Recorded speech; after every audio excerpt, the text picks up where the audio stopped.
நம்ம ஆளுங்க தானே நம்மள இவ்ளோ தூரம் சப்போர்ட் பண்ணி கூட்டிட்டு வந்தாங்க. அவங்களுக்கு தெரியாதா அவங்களோட பெஸ்ட் ஹாலிடேஸ் நம்ம கூட தான்னு. GT Holidays, South India's #1 travel brand. Touring டாக்கெட் ரசிகர்களுக்கு வணக்கம். வாங்க லஞ்ச் நிகழ்ச்சிக்கு போகலாம்.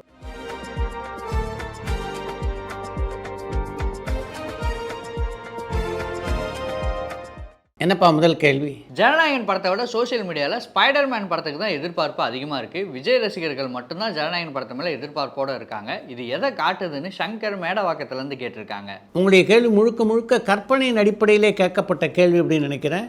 ஜனநாயகன் திரைப்படத்தை பொறுத்த வரைக்கும் ஏறக்குறைய 900 திரையரங்குகளில் தமிழ்நாட்டில் அந்த படம் ரிலீஸ் ஆகுது. 900 திரையரங்குகள்லேயும் முதல் நாள் இன்றைக்கி டிக்கெட் இல்லை. அப்படிப்பட்ட சூழ்நிலை தான் இன்றைக்கி இருக்குது. ஆனால் ஸ்பைடர்மேன் எத்தனை திரையரங்கில் தமிழ்நாட்டில் ரிலீஸ் ஆகுது சொல்லுங்கள் பார்க்கலாம். எஸ்.ஜே. சூர்யாவுக்கு 58 வயசு ஆகுது. இன்னுமே அவர் திருமணம் பண்ணிக்காமல் இருக்காது. அதுக்கு காரணம் என்னன்னு நீங்கள் அவர்கிட்ட கேட்டிருக்கீங்களான்னு கமலா ஈரோட்லேருந்து கேட்டிருக்காங்க. 58 வயதாகியும் தான் ஏன் திருமணம் செய்து கொள்ளவில்லை அப்படின்றத பற்றி எஸ்.ஜே. சூர்யாவே சமீபத்தில் ஒரு பேட்டியை சொல்லியிருக்காரு. என்னை பொறுத்த வரைக்கும் என்னுடைய வாழ்க்கை அப்படின்றது சினிமா தான். சினிமாவில் நிறைய விஷயங்கள் நான் இன்னும் பண்ண வேண்டியிருக்கு. அதனால தான் திருமணம் போன்ற விஷயங்களை நான் அதிகமாக கவனம் செலுத்தவில்லை அப்படின்றது தான் அவருடைய பார்வையாக இருக்குது. ராயன் படத்துக்கு நேஷனல் அவார்டு கொடுத்ததை பற்றி உங்கள் கருத்து என்னன்னு கண்ணன் திருநெல்வேலியிலேருந்து கேட்டிருக்காங்க. ராயன் படம் வெளியான ஆண்டிலே அதை விட நல்ல பல படங்கள் வெளியாகி இருந்தன அப்படின்றது தான் பல விமர்சகருடைய குற்றச்சாட்டாக இருக்குது. அதில் உண்மை இல்லாமல் இல்லை. அமரன் படத்துக்கு அப்புறம் சாய் பல்லவி தமிழ் பட வாய்ப்புகளை நிராகரிச்சுட்டே வராங்க. இதுக்கு காரணம் என்னன்னு அஜய் ஒசூர்லேருந்து கேட்டிருக்காங்க. அமரன் படத்தை தொடர்ந்து அந்த படத்தை இயக்கிய ராஜ்குமார் பெரியசாமியுடைய இயக்கத்தில் தனுஷோட இப்போ ஒரு படத்தில் சாய் பல்லவி நடிக்கிறாங்களே. இதய முரளி படத்துக்கு அப்புறம் அதர்வா என்ன படத்தில் நடிக்கிறாருன்னு சேலம்லேருந்து சந்தோஷ் கேட்டிருக்காங்க. இதயமுரளி படத்தை தொடர்ந்து ராஜ்மோகன் இயக்கத்தில் அட்ரஸ் என்ற திரைப்படத்தை நடித்திருக்கிறார் அதர்வா. அந்த திரைப்படம் மிக விரைவிலேயே திரைக்கு வரவிருக்கிறது. ஜனநாயகன் படத்துடைய ட்ரெய்லரில் விஜய் சிஎம்மாக இருக்கிற காட்சியை பயன்படுத்தியிருக்காங்க. இது சரியான சங்கர் மேடவாக்கத்திலேருந்து கேட்டிருக்காங்க. ஜனநாயகன் திரைப்படத்தினுடைய ட்ரெய்லரில் அந்த காட்சி 2 அல்லது 3 செகண்டு கூட இடம்பெற்றிருக்காது. அப்படின்னு அந்த எப்படி அவ்வளோ உன்னிப்பாக கவனிச்சிருக்கீங்க? திருப்பாச்சி படத்தை ரீரிலீஸ் செய்ய போகிறாங்களான்னு சபரி நாமக்கல்லேருந்து கேட்டிருக்காங்க. திருப்பாச்சி படத்தை மறுவழி செய்வதற்கான பணிகள் எதுவும் இப்போ நடக்கிறதா தெரியல. முன்னாடியெல்லாம் ஜாக்கி சான் படத்தை தமிழில் ரீமேக் பண்ணுவாங்க. இப்போ அந்த கலாச்சாரம் குறைஞ்சிட்டே வருது. அதுக்கு காரணம் என்னன்னு பிரேம் கடலூர்லேருந்து கேட்டிருக்காங்க. ஜாக்கி சான் திரைப்படங்கள்லேருந்து சண்டை காட்சிகள் சிலவற்றை அப்படியே காப்பி எடுத்து தமிழ் படங்களில் வைப்பாங்களே தவிர ஜாக்கி சான் படத்தை முழுமையாக அப்படியே தமிழ் எடுக்கிற வழக்கம் தமிழ் இருக்கிறதா எனக்கு தெரியல. டைரக்டர் சுசி கணேசன் படம் டைரக்ட் பண்ணுறதை ஸ்டாப் பண்ணிட்டாரான்னு கமலா ஈரோட்லேருந்து கேட்டிருக்காங்க. இப்போ ஒரண்டை அப்படின்ற பெயரில் ஒரு படத்தை சுசி கணேசன் இயக்கி கொண்டிருக்கிறார். நக்சலைட்ஸை க்ளோரிஃபை பண்ணி திருட்ட தப்புலன்னு காட்டின கேப்டன் மில்லர் படத்துக்கு நேஷனல் அவார்டு கொடுத்துருக்காங்க. நேஷனல் அவார்டில் தொடர்ந்து இதே மாதிரி நடக்குதே, காரணம் என்னன்னு மயூரன் மட்டக்களப்புலேருந்து கேட்டிருக்காங்க.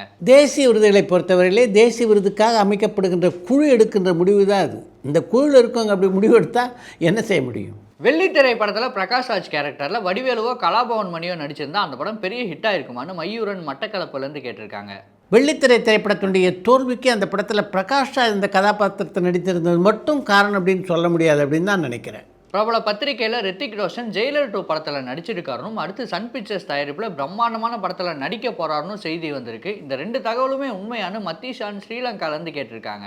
பல நடிகர்களை பற்றி பல செய்திகள் வலைதளங்களில் தொடர்ந்து வந்து கொண்டு தான் இருக்கின்றன. அந்த செய்திகள்லாம் உண்மையாகதா இல்லையா அப்படின்றத நீங்களே தொடர்ந்து பார்த்துட்டு இருந்தீங்கன்னா நம்மளால் புரிஞ்சிக்க முடியும். எனக்கு தெரிஞ்ச ரித்திக் ரோஷனுடைய நடிப்பில் இப்போ சன் பிக்சர்ஸ் எந்த ஒரு பிரம்மாண்டமான படத்தையும் திட்டமிடுவதாக தெரியல.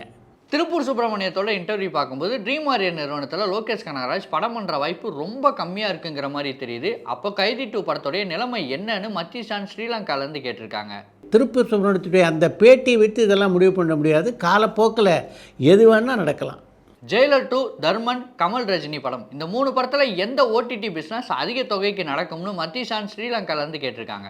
ஓடிடி வியாபாரத்தை பொறுத்த வரைக்கும் ஒரு படத்துக்கு என்ன விலை கிடைக்கும் அப்படின்றத இப்போ உறுதியாக சொல்ல முடியாத சூழ்நிலை தான் இருக்குது. ஏன்னா ஓடிடி வியாபாரம் இருக்குது, அதுவே ஃப்ளக்சுவேட் ஆகிட்டே இருக்குது. ஒவ்வொரு மாதமும் ஓடிடி விலை அப்படின்றது சரிந்து கொண்டே இருக்கிறது. ராம் சரண் நடித்த பெடி திரைப்படம் 50% நஷ்டம்னு சொல்லப்படுது. ஆனால் படக்குழு தொடர்ந்து சக்ஸஸ் செலிப்ரேஷன் பண்ணிகிட்டே இருக்காங்க. அந்த படம் லாபமாக நஷ்டமானு மதீஷான் ஸ்ரீலங்காலேருந்து கேட்டிருக்காங்க. ராம் சரண் நடித்த பெட்டி திரைப்படத்தை பொறுத்த வரைக்கும் ஆந்திராவில் இந்த படம் வெற்றி படம் தான். நேஷனல் அவார்டு வாங்குறதால பட வாய்ப்புகள் கிடைக்குமான்னு சந்தனகுமார் சென்னையிலேருந்து கேட்டிருக்காங்க. தேசிய விருது ஒரு கௌரவம், அவ்வளோதானே தவிர தேசிய விருதை பெற்றதுனால ஒருத்தருக்கு பட வாய்ப்பெல்லாம் அதிகரிக்க வாய்ப்பில்லை. சமீபத்தில் எழுத்தாளர் சங்கத்தில் கலவரம் நடந்தது, அதுக்கு காரணம் என்னன்னு சஞ்சய் சேலம்லேருந்து கேட்டிருக்காங்க. சமீபத்தில் எழுத்தாளர் சங்கத்திலே நிர்வாகிகளுக்கான தேர்தல் நடைபெற்றது. 2 அணிகள் போட்டி போட்டாங்க, அவ்வளோதான். 2 அணிகள் போட்டி போடும்போது சிறு சலசலப்பு நிகழ்வு சகஜம்தான். அதை பெரிய கலவரம் ஆகிட்டீங்களே. சிவராஜ்குமாரும் புனித் ராஜ்குமாரும் ஒன்றா சேர்ந்து படம் நடிச்சிருக்காங்களான்னு சந்தனகுமார் சென்னையிலேருந்து கேட்டிருக்காங்க. சிவராஜ்குமாரையும் புனித் ராஜ்குமாரையும் ஒரு படத்தில் நடிக்க வைத்து விட வேண்டும் என்று பல ஆண்டுகள் முயற்சி செய்தாங்க. ஆனால் புனித் ராஜ்குமார் மறைகின்ற வரையிலே அந்த முயற்சி வெற்றி பெறலை. சித்ரா சார், நீங்கள் ஏதாவது படத்துக்கு டப்பிங் மட்டும் கொடுத்துருக்கீங்களான்னு காவியா ஆலந்தூர்லேருந்து கேட்டிருக்காங்க. நாகசைத்தன்யா கதாநாயகனாக நடிக்க வெங்கட் பிரபு கஸ்டடி அப்படின்ற பேரில் ஒரு படத்தை இயக்கினார். அந்த படத்தினுடைய தமிழ் பதிப்பில் நாகசைத்தன்யாவுடைய தந்தைக்கு நான் குரல் கொடுத்திருக்கிறேன்.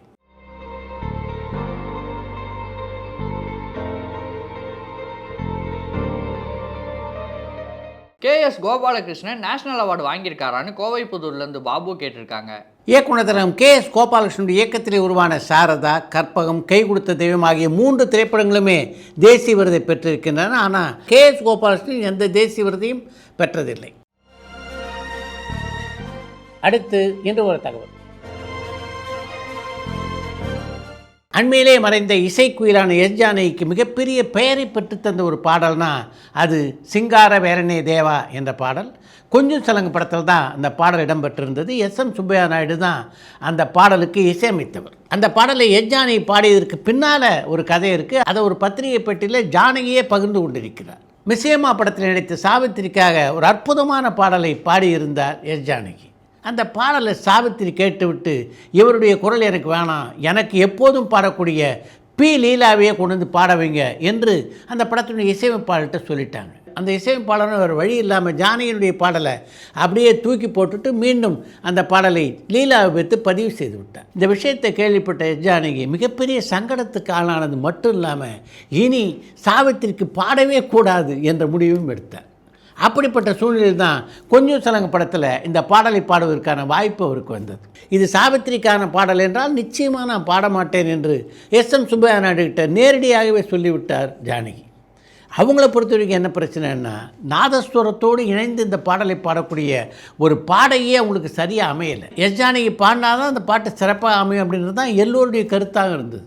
அதனால் எஸ் ஜானகிட்ட சொல்லும்போது, இது சாவித்திரி பாடுற மாதிரி நாங்கள் எடுக்க போகிறதில்ல, குசலகுமாரை நடனம் ஆடுவது போல தான் எடுக்க போகிறோம், அதனால் நீங்கள் பாடி கொடுங்க என்று கேட்டிருக்கிறார்கள். அதனால தான் அந்த பாட்டை பாடினாங்களாம் எஸ் ஜானகி. பாட்டை பாடிட்டு நான் வந்துட்டேன், ஆனால் படத்தை பார்த்தபோது தான் சாவித்திரிக்காகத்தான் என்னை பாட வைத்திருக்கிறார்கள் அப்படின்ற விஷயம் எனக்கு தெரிய வந்தது.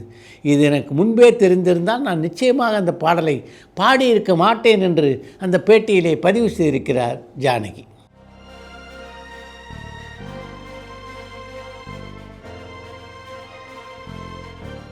இத்துடன் இன்றைய லஞ்ச் நிகழ்ச்சி நிறைவு பெறுகிறது. மீண்டும் அடுத்த லஞ்ச் நிகழ்ச்சியிலே சந்திப்போம்.